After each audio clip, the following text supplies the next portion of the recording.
Hello, welcome to another edition of Academic Matters.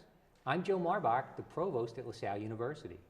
In this first segment, I'm joined by Donna Fiedler, who's the chair of the Social Work Department here at LaSalle University. Donna, welcome to the program. Thank you.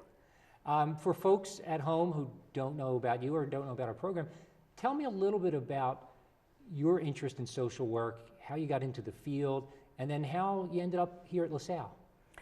Okay, I have gotten into the field through twists and turns. I started in college as a bio major and quickly learned that that wasn't for me.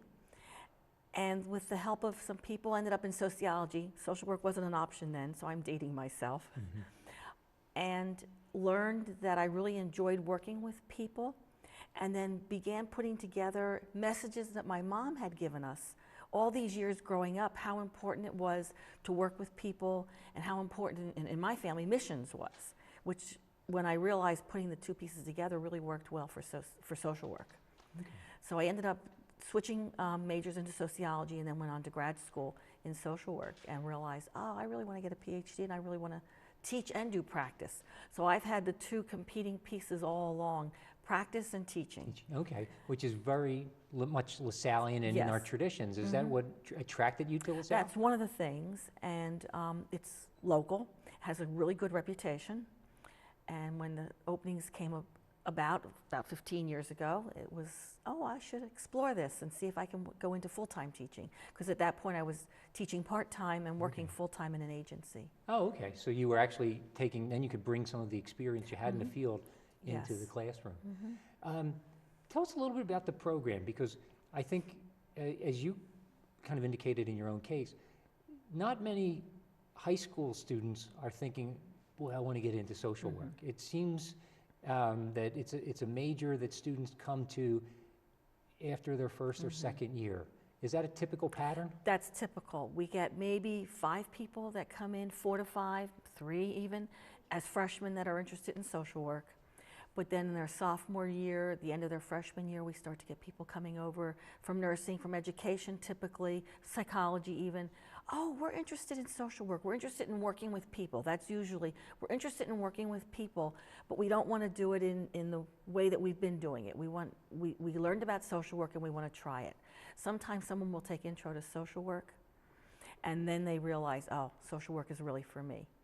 So we really try to get them to take intro early on so that they get a good picture. Get a sense of whether and the way all social work programs work, and LaSalle is no different, if you don't start in your junior year, it's too late because so many of our courses are sequenced, and since we're accredited, which is important because it gives our students, if they do well, advanced standing, which means only 1 year for the graduate program. And that saves money, it saves time, so that's a real important factor from an accredited program. And because we're accredited, if they come out with a BSW, the bachelor's degree, they're eligible to work right away, or are they licensed in that They're case? not licensed in Pennsylvania. In the states around us, they're licensed. We're working on licensure in Pennsylvania, so maybe this time next year I could say we got it. We're not sure though, we'll have to see. But you can practice right away with a BSW, and half of our students go on, especially because we have continuing education students, and then we have traditional students. And our evening students, which are our continuing education students, they go on to do a lot of working right away. And then we have about 1/3 of our daytime students go right on out to work, and they have no trouble finding jobs. We have a phenomenal job finding rate. And now part of that, though, is because they're all required to do some kind of field work. How many field work placements do they take, and how much of that leads to the job at the end? Okay, they have 3 semesters in the field, 2 different places. So it's 600 hours, 200 hours in the second semester junior year and 400 hours across their senior year. So that's 2 days a week, that's what it interprets into. Without the field placement, they would not be as ready to get a job right away, and agencies realize that. Sometimes they get hired by the agency they're doing their placement in. That's not real common, but it's common enough. But more often, students go out looking for jobs, and those 600 hours really prepare them to step right into a job and to start practicing right away. So agencies like that. Are those 600 hours set by the accrediting agency, the state, or is that standard that LaSalle has set? 400 hours are required by our accrediting agency. We set the extra 200 hours. Okay, so we prepare our students with that additional 1/3 of the time. Right, and we find that that has been a real step up. It really puts our students at an extra competitive level. Okay. Where are they placed? What kind of organizations are they working with? They work in hospitals, although many hospitals require a master's in social work, but some of them get jobs in hospitals. Adoption agencies, child welfare agencies, foster care agencies, prisons, I said hospitals, nursing homes. Hospice requires a master's, but we have students who do their placements in hospice, and they realize that that's what they would like to do later on. So then they'll go on and get a master's and then come back. I would say about 70% of our day and evening program combined go on for master's degrees. Okay. And our students report back to us that they are very well prepared. Our program has a good reputation, an excellent reputation with graduate schools and with agencies. Our agencies like to hire LaSalle graduates. Okay. So, and I know the program is always thinking about innovations and what's next. In recent weeks, we've been talking about an accelerated program. Tell me a little bit about the outline of what the accelerated program will be, and that we're hoping to start it in the fall semester if we can get a class? Fall semester, if we get a class. It will be a 16-month program. The social work piece will be 16 months. So students would come in with their basic with general their education? basic general eds. Okay. They would have their intro to social work taken, and if not, they could get that during the summer. And they would start right away in late August, beginning of September with their social work classes. And in the fall semester, they would be 4-week modules. So they would take one class in 4 weeks. They would be hybrid. So they would be partly online and partly face-to-face, at least 50% face-to-face. And we're probably going to be linking 2 campuses. So we're going to be using technology, Plymouth Meeting and Main campus. And so they will go through one course in 4 weeks, then roll right into the next course. So across the semester, they'll take 4 courses. And then once they get into the field, they'll be taking field and practice classes together. And that's a field is 16 weeks, practice is 12 weeks, and then they will have a 4-week course to finish out that semester. So it'll go right around, and through 4 semesters, they go all summer, they will be finished in 16 months. Okay. In the field placements in this accelerated program, is They that don't any change. different? That'll be the same as our regular placement? But they'll go all summer long, so we'll be placing people in the summer. Okay. So they'll do spring, summer, fall for their field. And while they're doing that, they'll be taking the courses online in this hybrid form where they're in person. And we're real excited about this. We're working out the details, and we're trying to get the technology pieces put together, because it's a lot of technology since we're bridging 2 campuses, plus having the hybrid. So we're looking forward to getting students. We have a few already interested. Well, you mentioned that, Donna, and how is technology affecting the field of social work? You know, and how will this type of program benefit our students to deal with the technology that's in place now and what's developing? Well, to take the accelerated program, they're going to have a computer, a laptop. And they're going to have to know how to use their laptop and how to use whatever educational system that we have in place here. But they're going to have to be able to use YouTube, they're going to have to be able to use Facebook, Twitter, and when they know how to use all those, more and more agencies are using technology today for case notes, to connect with clients. It depends on the agency, at least for their paperwork. At least almost all agencies now require computer savviness for that. Are agencies sending social workers into the field with tablets and that Some sort of thing? agencies, some of your high-tech big agencies are doing that. If they're doing it for PT and for physical therapists, and if they're doing it for hospice people, they're also the social workers at those agencies are also doing that. Okay. So it's beginning to happen more and more. Yeah, I guess as we move into this era of big data Yes. that we keep hearing about, that social work isn't immune from that development. What else is on the horizon? I know I've heard rumors of an MSW. What's the thoughts there? We're looking at the possibility. It would probably be a collaboration, a combined program with another school, our students are constantly asking us, are we going to get an MSW? Are we going to get an MSW? So now we can at least say to them, we're exploring. So we're at the exploring steps, which we're excited about. That'll take a little while, and we have some schools that we're talking to. And again, that will be primarily online or hooked in between two different, so there'll be some synchronous, which means same time, and some asynchronous pieces, which is off time, that they'll do on their own. Yeah, and I understand that we're really looking to partner with a school from outside of Pennsylvania. Yes. It's in some ways a novel program for your accrediting body. And so you would have some distance between classmates if they're taking it in Ohio or New Jersey or New York and the students here in Pennsylvania.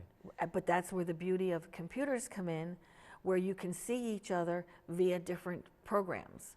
Like someone could, on a one-to-one basis, do I'm blocking. I blocked totally on the type of the program. But anyway, where you could see face-to-face and talk to each other, and you can do Skype. And there are bigger programs that allow you to do that between a whole classroom and a whole classroom, so you could have two groups face-to-face, or you can have single people in many locations doing face-to-face via the computer. So that type of program wouldn't necessarily be limited to just residents of Pennsylvania or Ohio or New Jersey. It could be someone in California, in theory? In theory, yes. And we had someone that might be going overseas, that will be going overseas, say, gee, can we do your accelerated program? And I said to her, that's a possibility. So we may even have a few people join in with our class who are really far-flung. If we can work out the field placements, that's the key. Field placements? Field placements. Because the experiential component. The experiential is an absolute. That you can't do on the computer. That you have to do in person. Well, Donna, thank you. It's been wonderful for telling us about it. If people have questions about it, where should they go? To the Salle website, or they can send you an email? They can send me an email at fiedler@lasalle.edu or call me. My extension is 1117. So 215-951-1117. 1117. Okay. My guest has been Dr. Donna Fiedler, the chair of the Social Work Department here at LaSalle University. Please stay tuned. When we come back, I'll be joined by Dr. Michael Smith, professor in the Communication Department.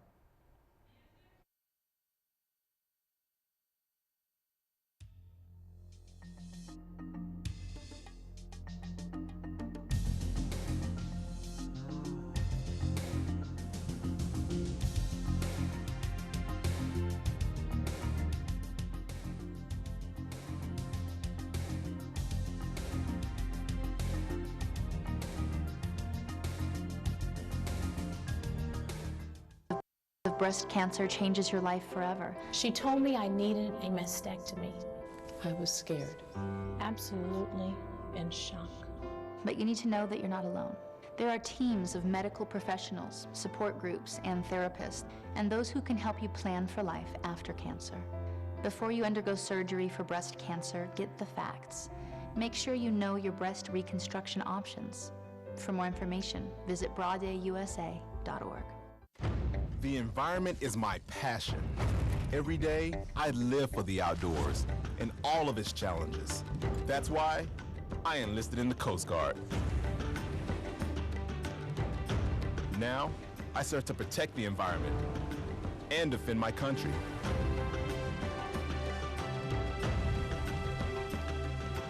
It's like I was born for this. Were you born ready for a greater challenge? Find out at gocoastguard.com.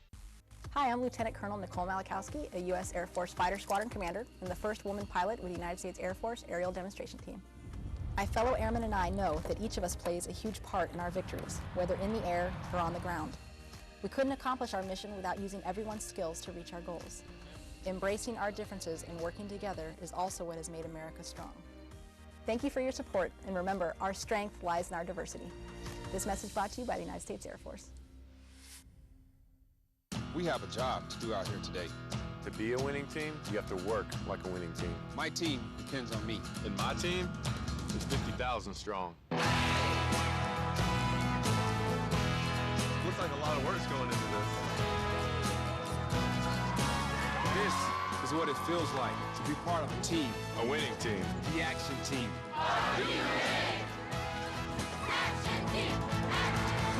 action at actionteam.org. Are you in?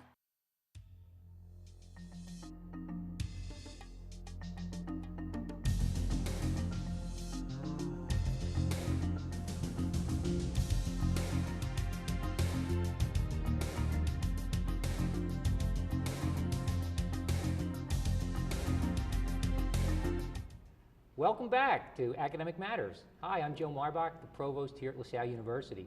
In this segment, I'm joined by Dr. Michael Smith, a professor in our communication department. Mike, welcome to the program. All right, thanks very much, Joe. This is kind of your backyard. We're here filming in the TV studio, which is in the Communication Center. Mike, for folks who might not know a little bit about you and your background, tell us a little bit about how you came to LaSalle, and tell us about your specialization within the field of communication, because there are many. Right, there are. I teach public relations and organizational communication courses here, as well as a conflict class at the graduate level. And I came to LaSalle, partly because Philadelphia is the 5th largest media market in the country, and that's always good opportunities for public relations students. I come to this field and this specialization sort of as part of the family business, you might say.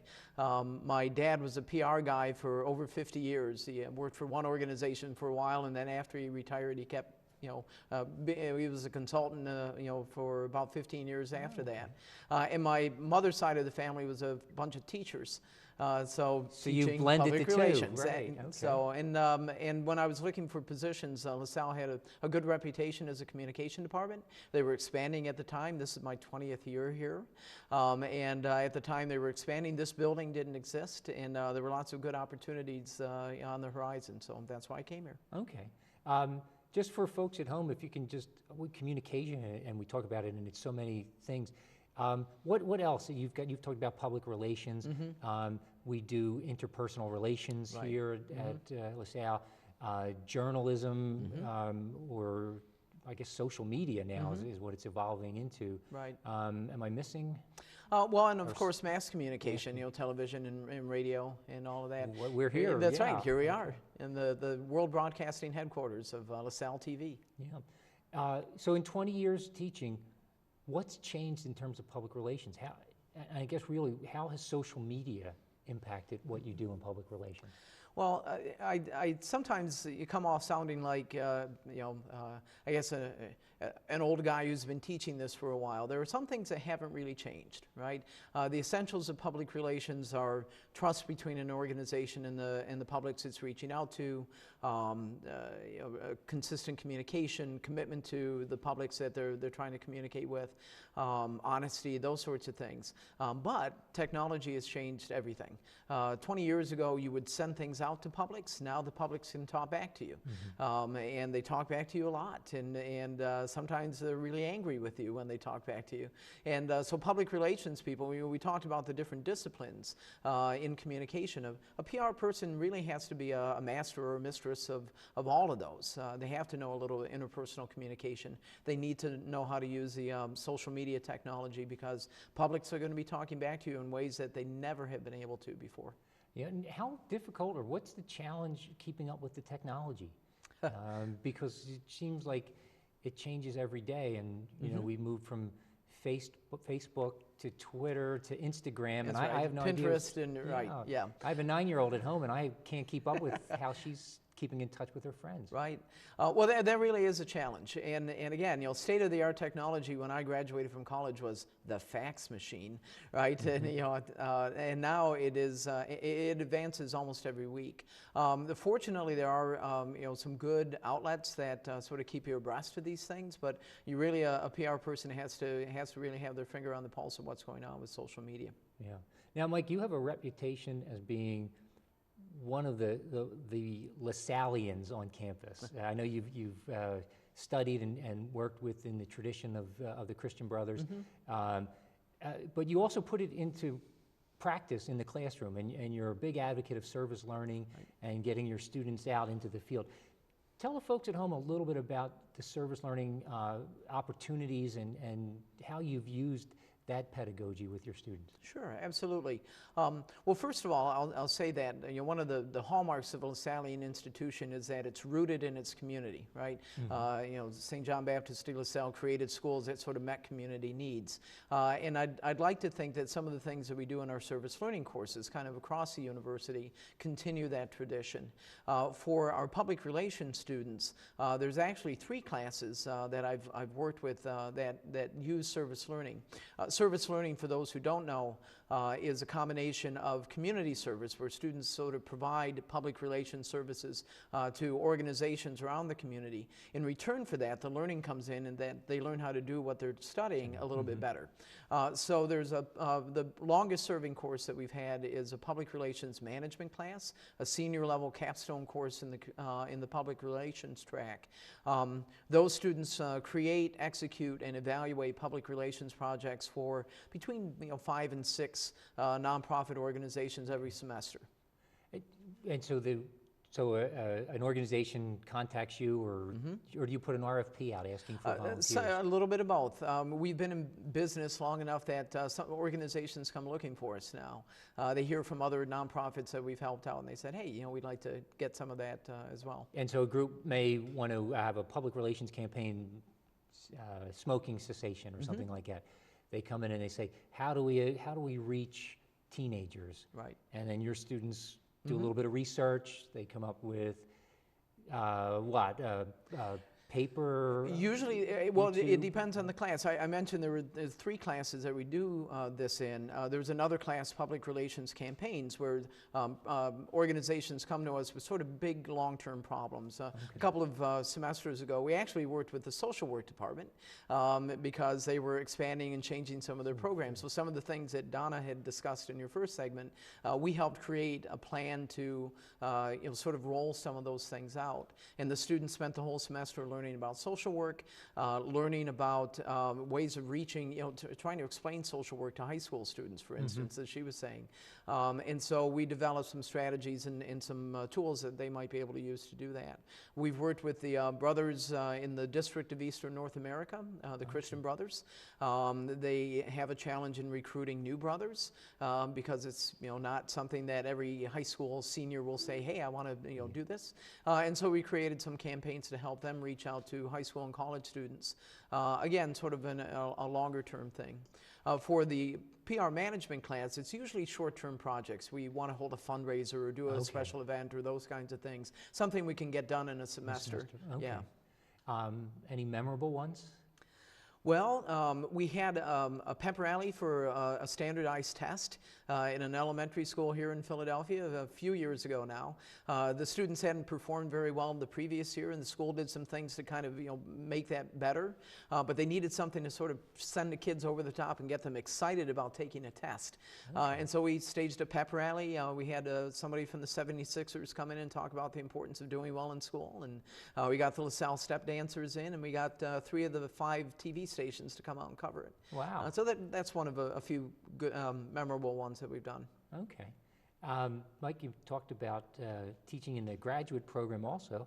So what's going on in terms of conflict management? Is that the course? Yeah, that's one of them. Yeah, I teach the PR courses there, a couple of them, and we're offering the conflict management course again this summer.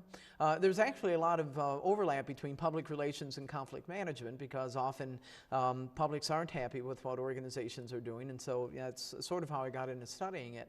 But one of the really useful skills for managers is how to deal with conflict with employees and between your organization and others. And so our graduate students are primarily working professionals who see conflict all the time, and that's actually really fun, a fun class to teach at the graduate level because they come in with their war stories and we try to help. It becomes a therapy session once in a while. Are they coming from HR departments or is it all across? All over the place. We have some people who are professional communicators, so public relations managers and journalists and that sort of thing. Well, we also have some people who are teachers and counselors and those sorts of things who come in with wanting to improve their communication skills, and this is one of the classes they find useful. Okay. One of the other things that we always like to emphasize is bringing research into the class. What are you working on lately? Well, one of the really grateful things, things I'm grateful for about LaSalle is that, you know, the community service sorts of things I can do some research on and how those things work, the community service learning. But I'm also very interested in how public relations practices influence communities. So how do communities promote themselves, for instance? Why should we come back to New Jersey after the storm, for instance? And those kinds of things. So I get to, that's the sort of research I'm working on, and I've been able to integrate my teaching and the research really well. Bring it right into the classroom. Yep. Yeah. The other thing, I guess we only got a couple minutes left. When the students come out, where are you placing them in terms of jobs? All over the place. You know, public relations is one of the broadest fields. There are very few organizations that don't use public relations folks.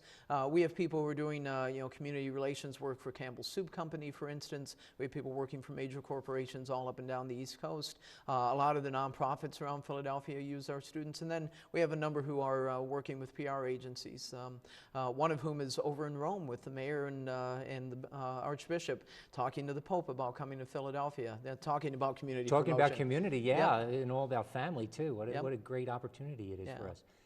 We're just about out of time. Mike, if folks at home have some questions or they're interested or they have an organization that is looking for a PR campaign, how do they get in touch with you? Well, they could email me at msmith, all one word, at lasalle.edu, or they can call me at 215-951-1981. And also go on our website, www.lasalle.edu/communication. That's it. Okay, thank you. My guest during this segment has been Dr. Michael Smith, professor in the Communication Department here at LaSalle University. Once again, I'm Joe Marbach, the Provost at LaSalle. Thank you for watching, and we'll see you next week.